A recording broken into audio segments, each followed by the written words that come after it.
Yes, it's working again. Yeah, so let's say just with one desire. Yeah? One desire, you see that you're usually in the position of I shouldn't have the desire, or I really want the desire, and then when you really get the desire, some unintended consequences occur, and you start learning that every time I put my hand in fire, it gets burnt. Yeah, it's a hard way to learn. Yeah, you get more. You got to buy a lot of ointments and salves and get like asbestos gloves, and you still go in the fire.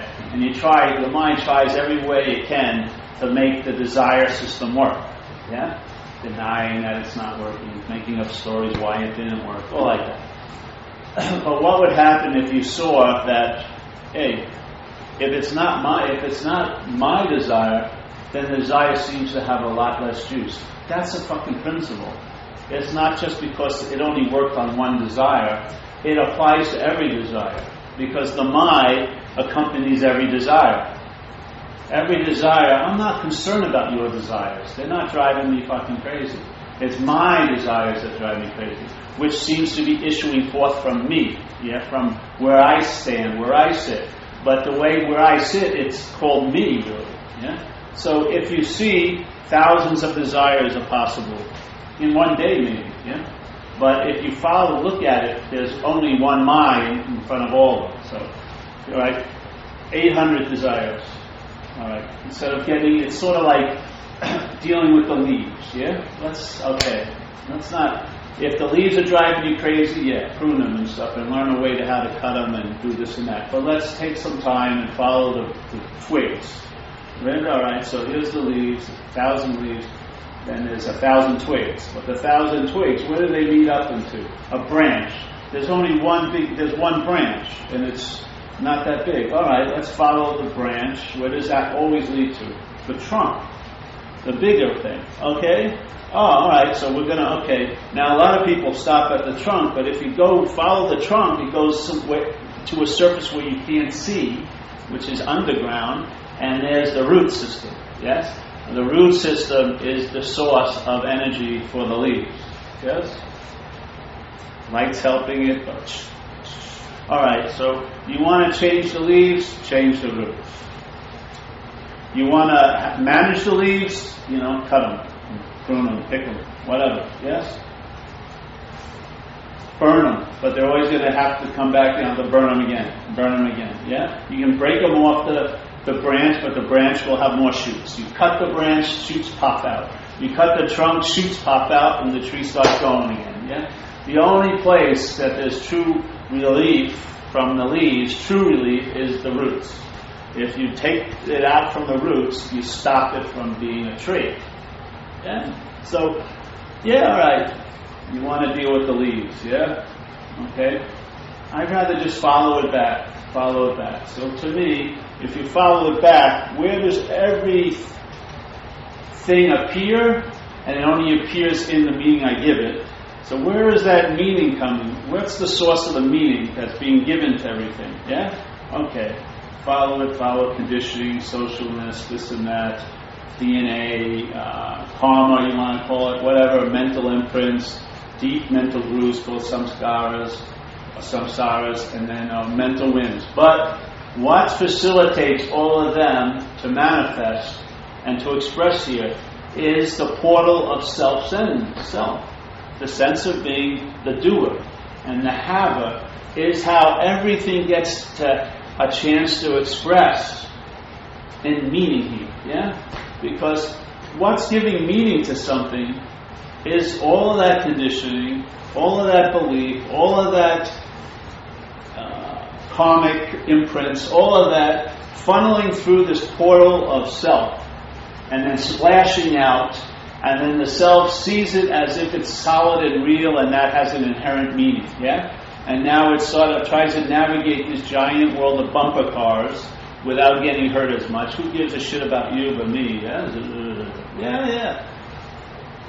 Once it enters this point of, this place is real, I'm here, you're there, I'm the doer, I'm the haver, yes? I was born and I'm going to die. These places of time and of things. You're on the leaf level then. Seriously. You're on the leaf level.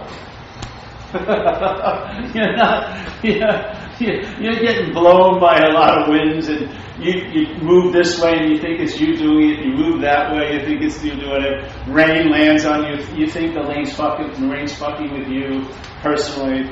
All of this little position gives everything direction and meaning, without any idea of what's really going on, because it's not privy to the root information. It's way in the level of expression, way down the pipe. So this, therefore that. The that, therefore, never knows the this. It's just the expression of the this as that, and that's that. It doesn't see the this. It really doesn't. If it saw the this, there'd be relief in the that. I'm telling you. If you see the this, there's relief in the that.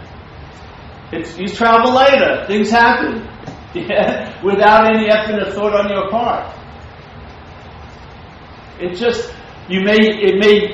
may express the change in a practice and an effort and a path, but it's not produced by the path. The path may be the footprints on the path may remind it of what's already so, but it's not producing what's already so. What's already so is already so.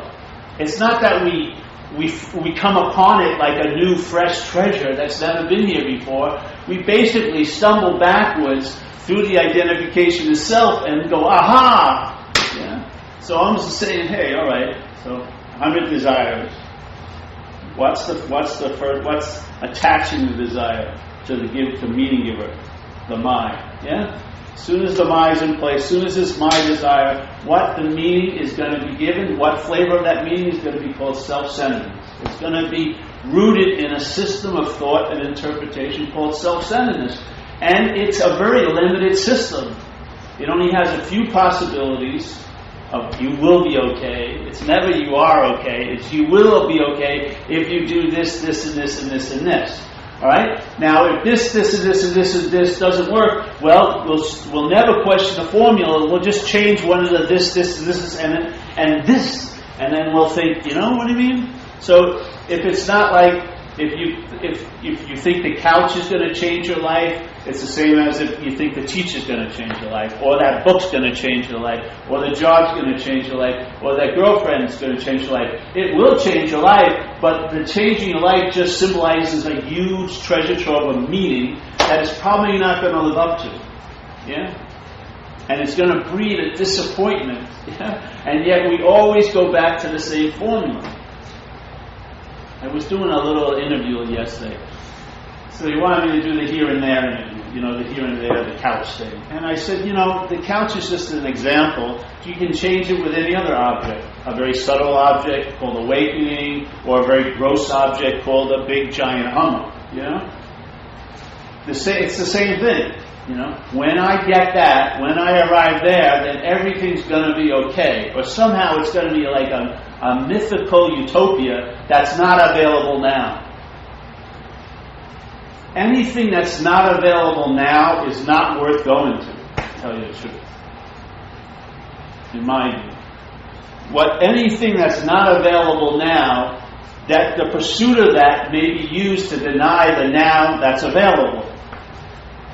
And when the now that's available is more than enough, then when the mind and the life is moving towards things, because we're action figures, there'll be a certain ease and comfort in the moving, not a contraction and putting all your meaning, all your wages on that number,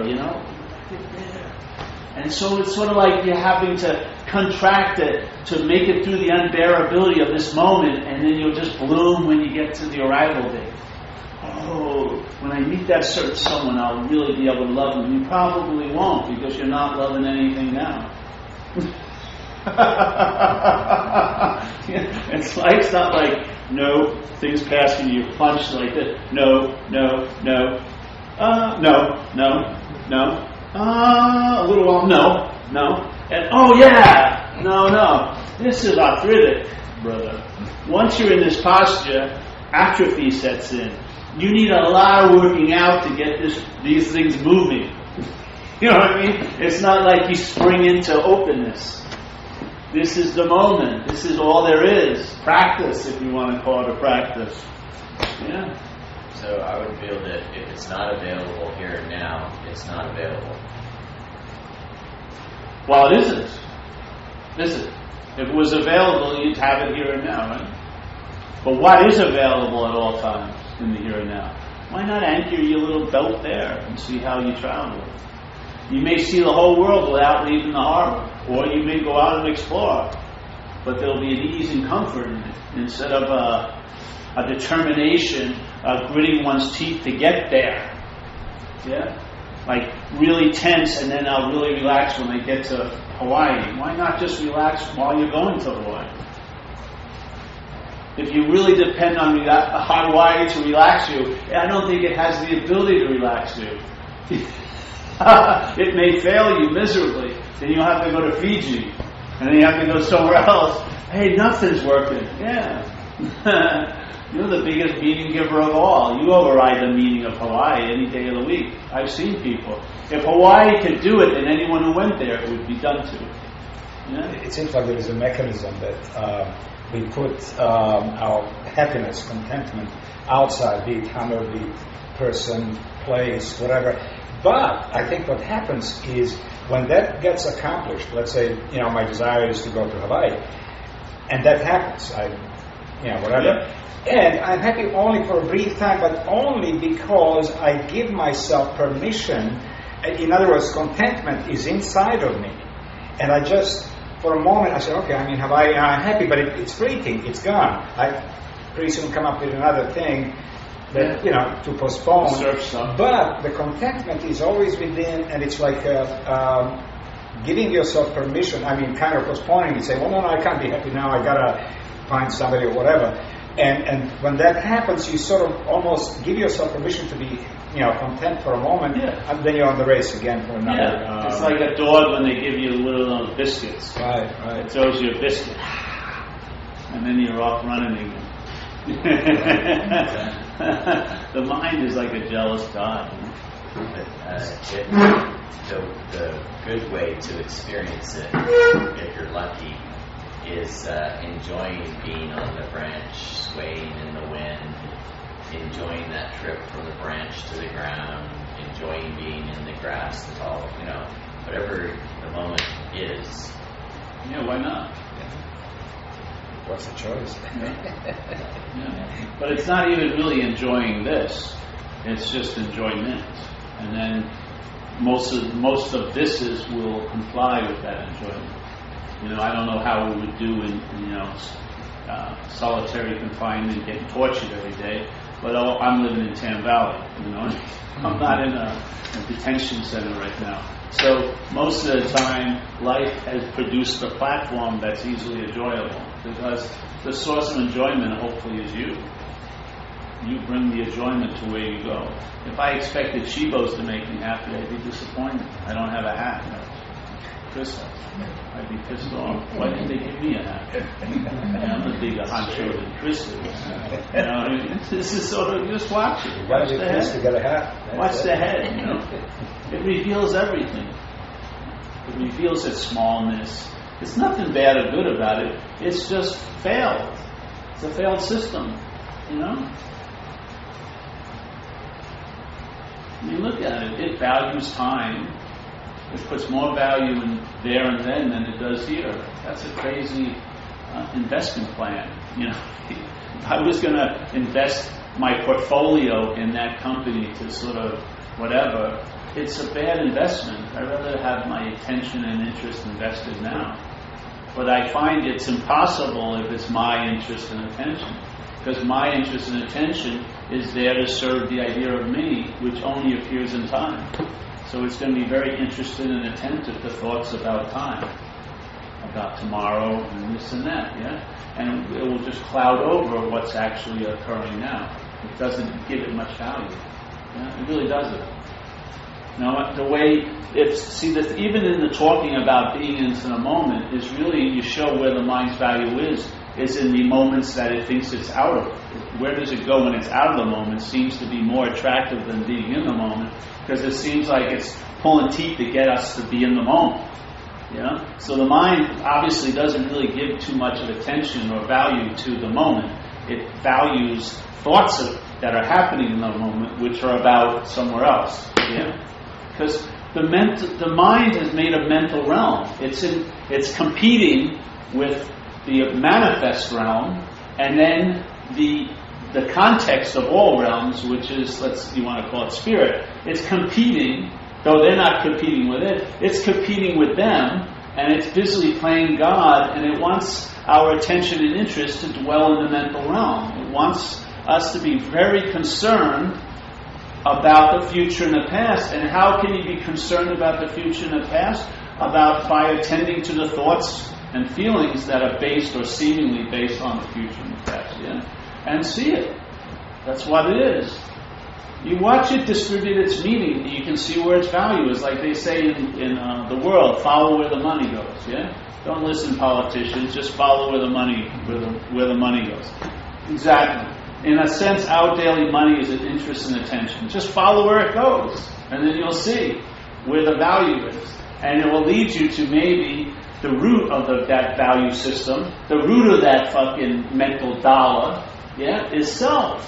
The idea of being a self. That's the base of the whole currency. It's just, there's no gold standard. There's nothing behind it. It's all paper. If you do this, do that, I trust you'll get this, And we just keep spending this money, with the hopes that, someday it's going to be really great. It's like a failed monetary system. It's like collapsing. It can collapse in a second. It's all smoke and mirrors. But what's the basic currency basis? Not the dollar, but the self. Our interest and attention is very interested and attending to the thoughts that seem to be about us or coming from what we call us. It's hard to have the attention broken. It believes it. It believes the forecast. I've been watching it with my own physicality. I've had this really, I don't know what the hell it is. It's like a rush or a charge of energy for months. I supposedly went through this event, Kundalini event in July last year. And it lasted a long time, for a while. Where my energy, if I closed my eyes, I would just go out, like light, big. And then it sort of chilled down, and then I had little plateaus where it shot back up. Where it's almost like, I don't know if you ever used cocaine, probably not. Some people have, But in cocaine, there'd be a point in the process of coming down that it's like you're not high, but you're not normal yet. You feel a little uncomfortable in your own skin, You feel a little bit, I feel like that in my physicality all day. And it's been going on for like a while. And it's sort of like the overlying talk about from the head is I'm going to die. That's its only interpretation. It's almost like a plaintive cry. It's not even, this is bad. No, it's like fear, really soaked in fear. I'm going to die. So I've been watching this. We cannot help but watch it because the consciousness is what we are. So I'm seeing it, and it's just mind-boggling. Now, it says it's the heart. It could have nothing to do with the heart. It could have something to do with what I ate maybe 7 months ago. Who the fuck knows? But the story is, it's the heart, and it's so subtle, It's almost like the sirens of Ulysses, the sound wafting over ocean, It's like you seem to be far away, but you can still hear it. It's like a plaintive cry. This is mind. This is self-centeredness, This is self-centeredness. It's root claiming of the body as its representative and the fear of termination because it doesn't want to end. It doesn't give a shit about the body, but the body is its ticket to be appearing. Without the body, it can't appear, and it's beholden to that, begrudgingly, I'd say. And yet, when it has a sense that something's going to go on the body, it sort of gets really humble and very, very repenting. I'm sorry. Please listen to me now. It's like it goes to church every morning at Mass and it comes out and it's doing its rosary beads all day. I'm gonna die. I can die. It's unbelievable. All the other stuff is just window dressing. The real hook, is it knows it doesn't exist. It's very clear it doesn't exist. It appears to exist only to someone who believes its little premise, which is, don't call the body, it's your body. Don't call consciousness. You're the one who's conscious, yes? That's its claiming. That's how it has usurped the sense of appearance here, It uses doing to imply that there's a doer. Now, the doing is indisputable. You see the action, People feel the reactions to the actions. So it makes sense that, there's doing, but see, it bounces off of that and says, but there's a doer. And you know who it is? It's you. So this is indisputable. This is manifesting. And it takes that, claims it, and tries to suck some of that obviousness into, oh yes, but obviously I'm the doer. Thinking, there's no disputing thinking, so obviously I'm the thinker. So it's sort of like it takes, by the claiming of an activity, it sucks out of its manifestation or expression a sense of being the one who's expressing. It's subtle. It says, okay, look at this, therefore that. Look at, hey, actions are happening, there must be a doer. Feelings are occurring, oh, I'm feeling them. All the while, consciousness is bringing about the sensation of feeling. It's the only thing that can witness it. You can't.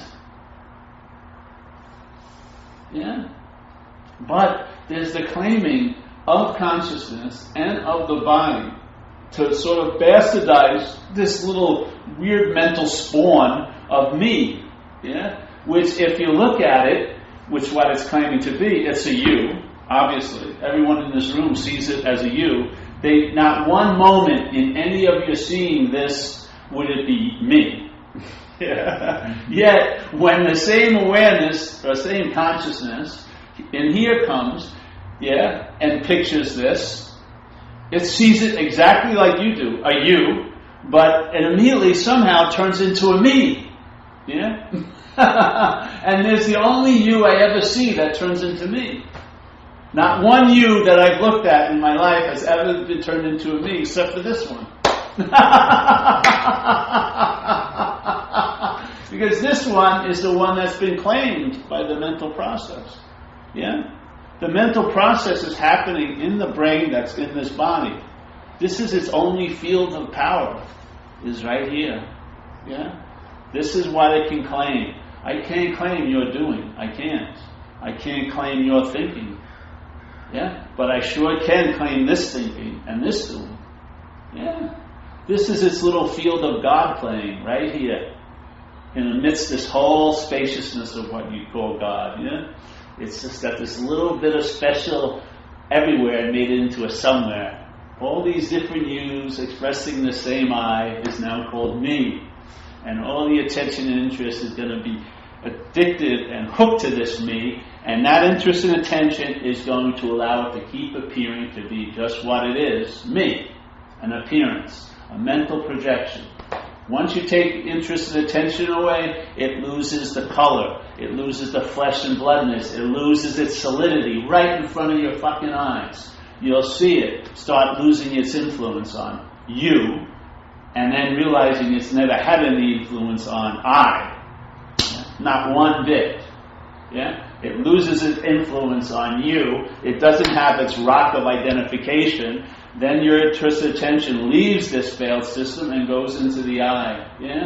And then from the I, it disperses a nice amount of attention to the you. So that the you can continue going on. Now the balance of interest and attention seems to work. Instead of 98% sucked up this ass of self into this me world, now there's some to do what you need to do here, some to attend to this, and then the rest can just rest in the peace of everywhereness that's always available at all times. And when the me is starving, it pulls out its big guns because it needs your attention and interest. The big gun is mortality. It's a pretty good one. It's like, I'm throwing my ace out now. I'm losing this game. I'm throwing my big ace out now.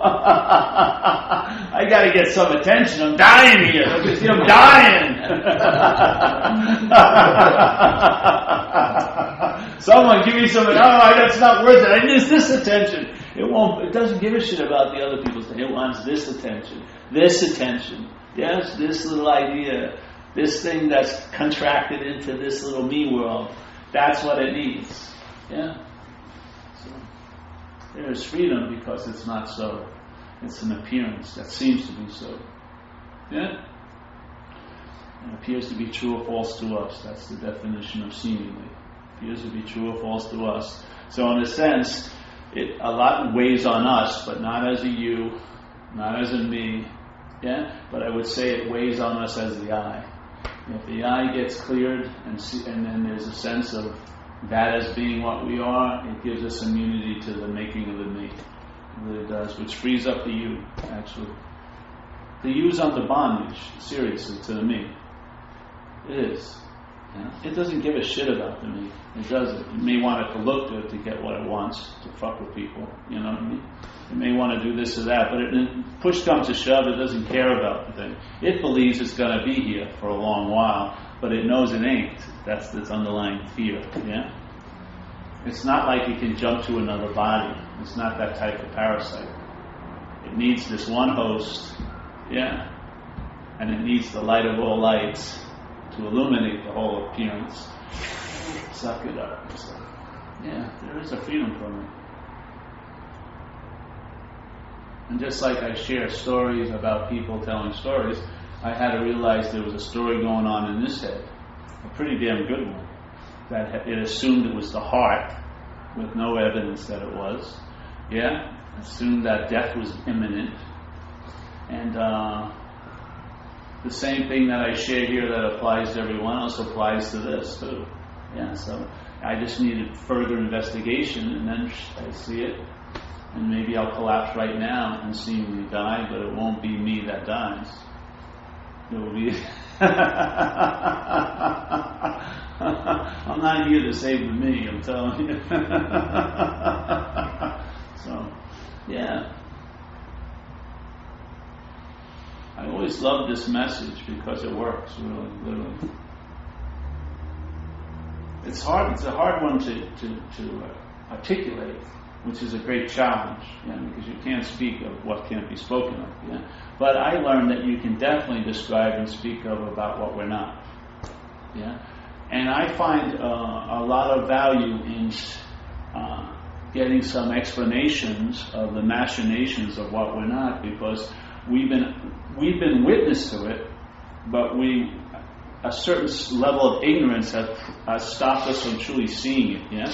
But we've been witnessing it for many, many years. We've seen it doing its number, but we're taking it to be me, So there's a certain ignorance that's there that can shield you from all the light, really. Even though the light is all around and infused everywhere, there's a way the mind can get ignorant of the fact of what's going on. Yet, once it gets an invitation or an idea, ahas occur because it's already seen it all. It already saw actually what was going on, but there was a certain way it got shut down before it really hit the whack, Like I felt it was claimed by the problem. So the me claimed the information. But the information was valid. You have seen what's driven you crazy for a long, long time. Sometimes you just need a bit of information to release all that knowledge to have an impact, because it's not going to be self-knowledge. Like we say in recovery, self-knowledge avails us nothing. So when any knowledge is presented, which when you are the light, there's knowledge being presented. There's seeing occurring, But when that knowledge is claimed by the me, when claimed by the selfing, then it neuters the knowledge. It doesn't lead to freedom from self. It actually adds more weight to the self, because now the self thinks it's more knowledgeable about itself. Fuck, that's really dangerous. Really, you're really fucked then. When you really think you know yourself, but you can't. That's really painful, you know what I mean? People have spent hundreds of dollars, thousands of dollars with therapists They know exactly why they're fucked, but they still seem to be fucked. It must be incredibly much more painful. I'd rather not know I was fucked when I'm fucked, like when I was loaded. Much better, I think. But to know it and still get fucked is good. So, this knowledge, I believe this invitation, because it had enough power in this experience to go through that little imaginary veil of ignorance, just popped in, and then my mind just went around the message and sort of like just encircled it and entertained it, and it's been like the last answer to me.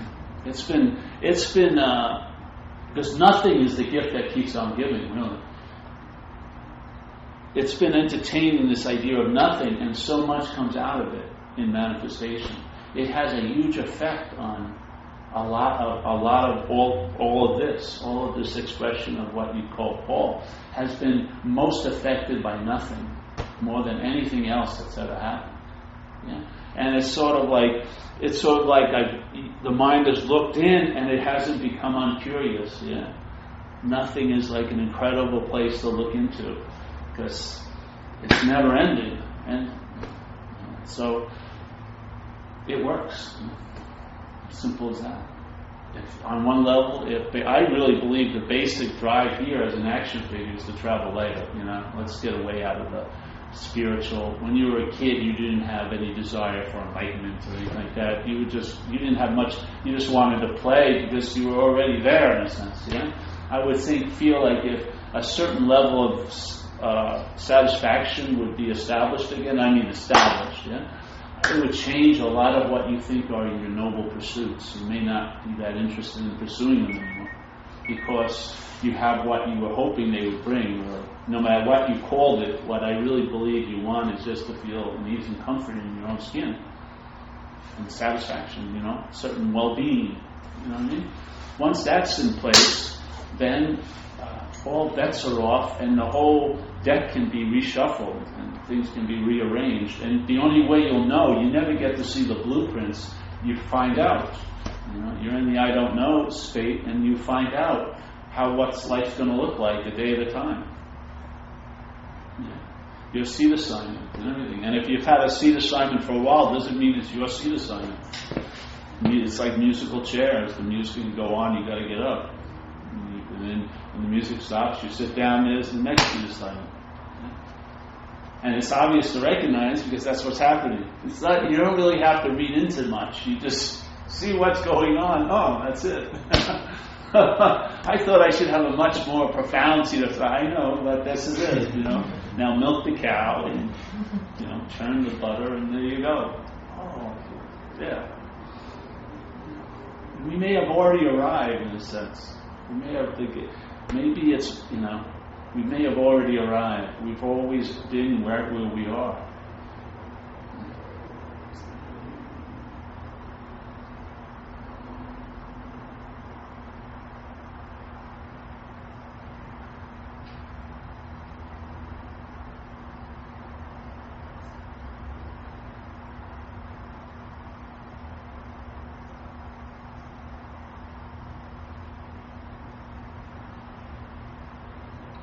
Paul, when you speak of nothing, because I used to think of nothing as like a giant void, or just absolute void, and later on, nowadays I kind of see it more as field of all possibility. In other words, everything is possible but not manifest.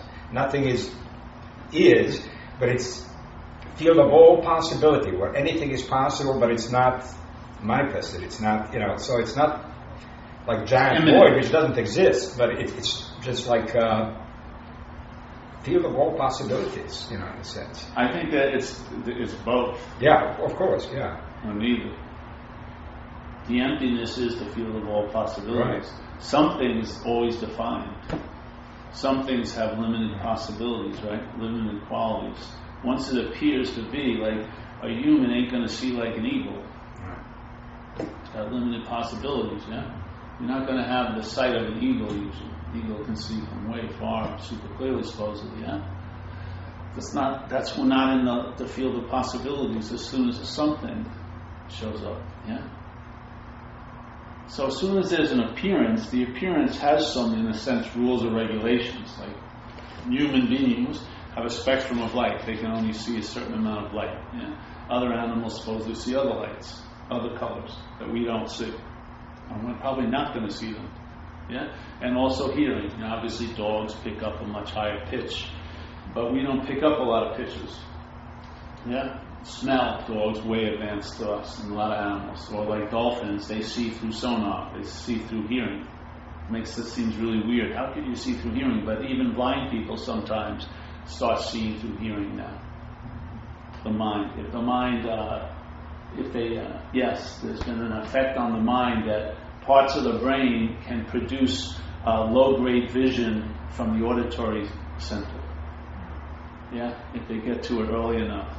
Stimulate it, it can actually produce a seeing, but it's not clear and everything, but you'd be able to walk into a room and walk around without running into it. You're almost here for the prayer. Very good. Yeah, that's good. You missed it though. You got 3 more minutes. Yeah. You know what I mean? The manifest is the manifest, and nothing is everything. Yeah. The manifest is an appearance. So in that appearance, it has definition. So, but where it's coming from isn't defined.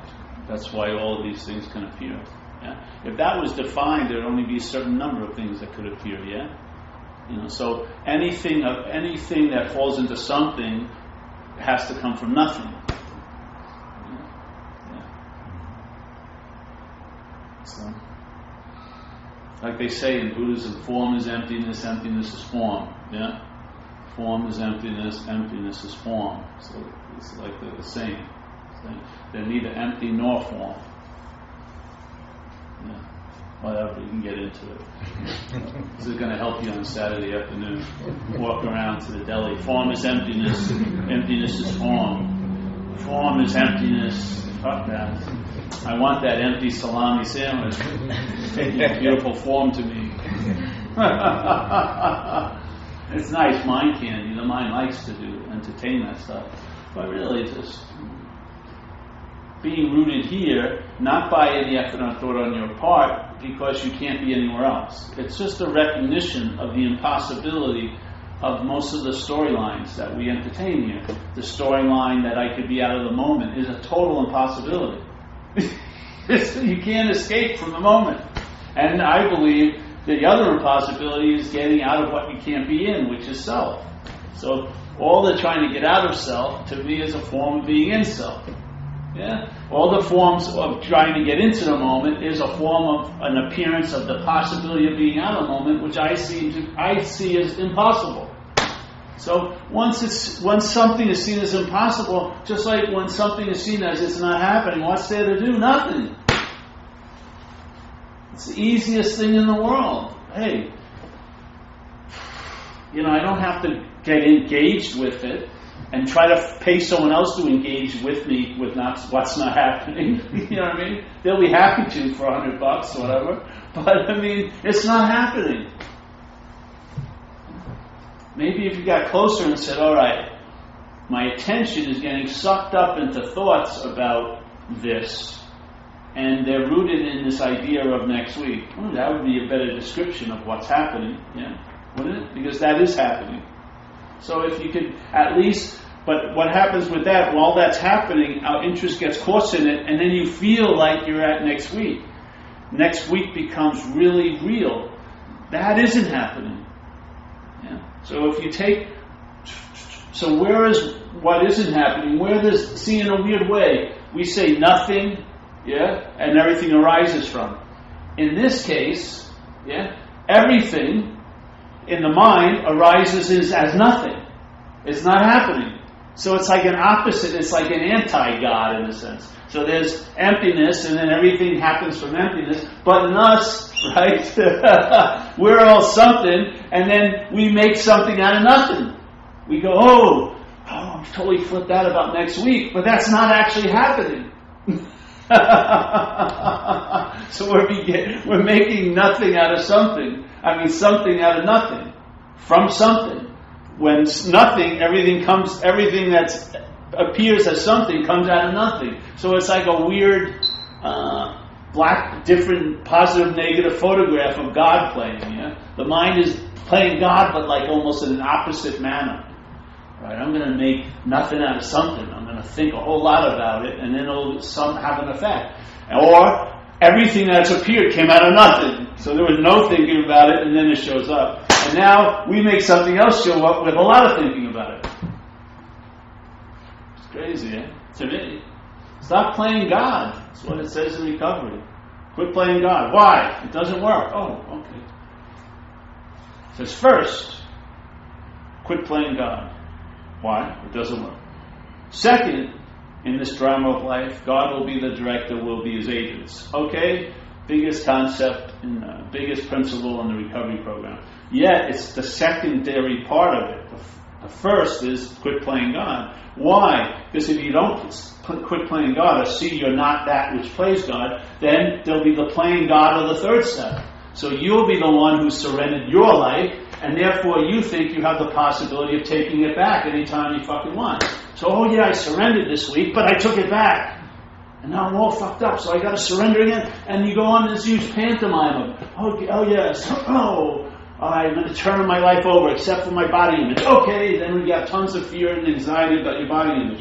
Why? Because you haven't turned it over. Okay, I got it, I surrendered. But I gotta take it back, it's summer bikini time. Da-da-da-da. Goes on and on and on and on, doesn't it? That's playing God.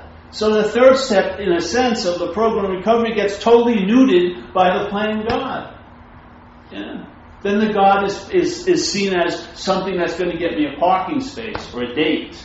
Yeah? Instead of giving up your idea of this higher power and let the higher power reveal its own understanding of itself. Find out. See what happens. You may see that it's a much more powerful presence or influence here than you could have ever freaking imagined. Yeah? But if you frame it with your idea, it can only participate in your life in that idea, through that frame. Yeah?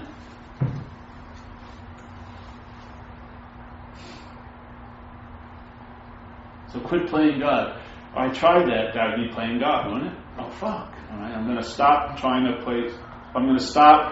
stop playing God. That would also be playing God. You can't get out of self, yeah? I'm not that which plays God. That's getting out of playing God.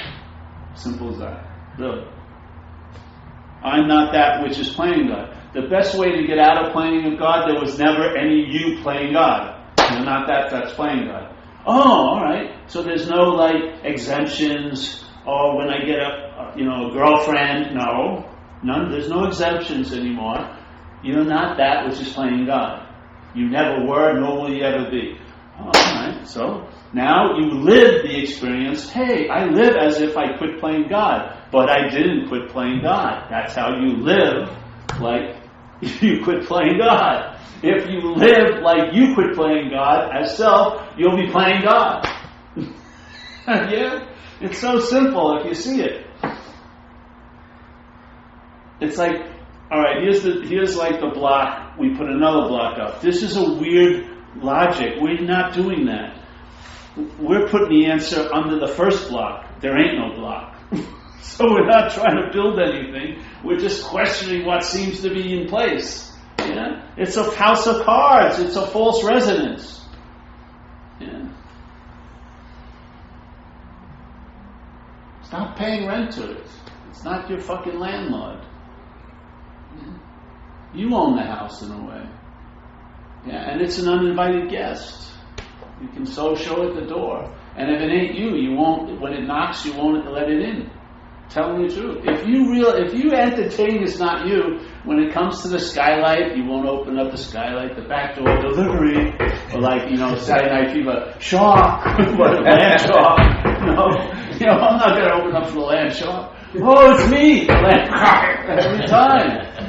As soon as you think it's you, it gets free access into the house, and then you're suddenly a tenant, and then you get kicked out. Quit playing God first. Yes? Okay. I really humbly believe this. You can't quit playing God. You have to go to the point that you're not that which plays God. That's the exit. Not trying to quit playing God. Because obviously you can see that would be playing God, wouldn't it? So the exit is, I am not that which is seemingly doing it. Once you take your interest attention away, that's what it plays God with. It's playing God with your juice, which you're living, giving it freely, because you're calling it me.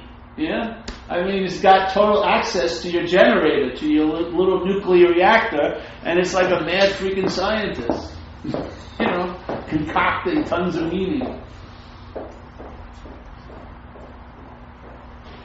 I wouldn't share it if I hadn't seen it. And the seeing of it works.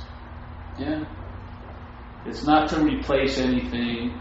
It's just, it'll illuminate whatever activity you seem to be in. Yeah? That's its nature. It's not an exclusive, it's not an exclusionary type invitation. It's inclusive. Yeah? Whatever you're doing, if you're not, you have your own rules. Like, there's certain rules. I don't think I could kill someone today and probably have the rest of a good day, you know? Or maybe shoot up some coke in the bathroom, you know? Because then my whole mental group would be activated. Who knows? So I have a way of life, and if I just stay on that way of life, I'm like a free-range alcoholic, free-range person. You can run around, do whatever, yeah? But I know the limits of this action figure. I know the limits of my conditional mind. I know what aspects are totally asleep, and I make sure they don't get any bones, yeah? I don't throw bones, hey, let's see if I can fuck with it while I sleep. No, because I've seen people who've done that, and when it wakes up, they're in for a bad ride. Yes? A lot of people in recovery, a lot of time, when they go out, they have a bitch of a time getting back in. I've seen it with some personal friends. They just can't get it anymore. Yeah? So...